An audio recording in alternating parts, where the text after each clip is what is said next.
महानगरपालिकेच्या निवडणुकीसाठी येत्या 15 जानेवारीला मतदानाची प्रक्रिया पार पडणार आहे आणि यासाठी प्रशासनाकडून सगळी तयारी सध्या अंतिम टप्प्यामध्ये येऊन पोहोचली आहे। मतदान केंद्रावरती लागणारे साहित्य ईव्हीएमची सखोल तपासणी करून ती संबंधित केंद्रांवरती पाठवण्याची प्रक्रिया सुरू आहे आणि या संदर्भात पुणे महानगरपालिकेच्या अतिरिक्त आयुक्तांसोबत बातचीत केली आहे आमच्या प्रतिनिधींनी।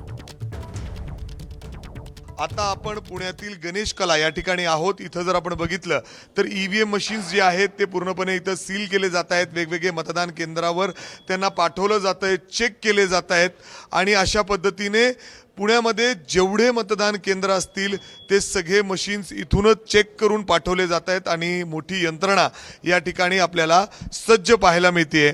आपल्यासोबत अतिरिक्त आयुक्त दिवटे सर आहेत। सर, महापालिका म्हणजे अर्थात पुण्यामध्ये किती नक्की केंद्र असणार आहेत मतदानाची आणि तयारी अगदी 2 दिवस शिल्लक आहेत तुमच्याकडे?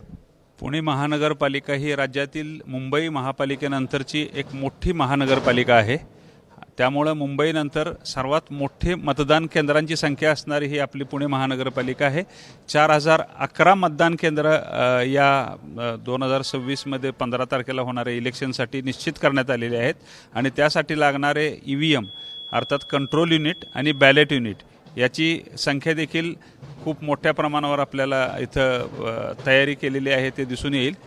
या गणेश कला क्रीडा केंद्रामध्ये प्रामुख्यानं निवडणूक आयोगामार्फत आम्हाला जे वेगवेगळ्या जिल्ह्यांमधून ईव्हीएम मशीन आणायचे असतात तर ते आणून इथं या ठिकाणी ते संकलन एकत्र केलं जातं आणि त्यानंतर निवडणूक निर्णय अधिकारी यांच्या कार्यालयामध्ये हे इथून स्ट्रॉंग रूम म्हणता येईल आपल्याला। हां, ही इथली एक मुख्य स्ट्रॉंग रूम आहे।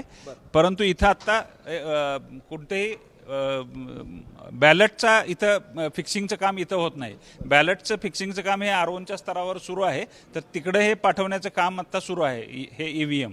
पुण्यातील हे सगळे प्रशासकीय अधिकारी असतील आणि हे सगळे यंत्रणा या ठिकाणी सज्ज पाहायला मिळते। कॅमेरामॅन राजेश बिडकरसह मी मिकी घई, एबीपी माझा, पुणे। एबीपी माझा, उघडा डोळे बघा नीट।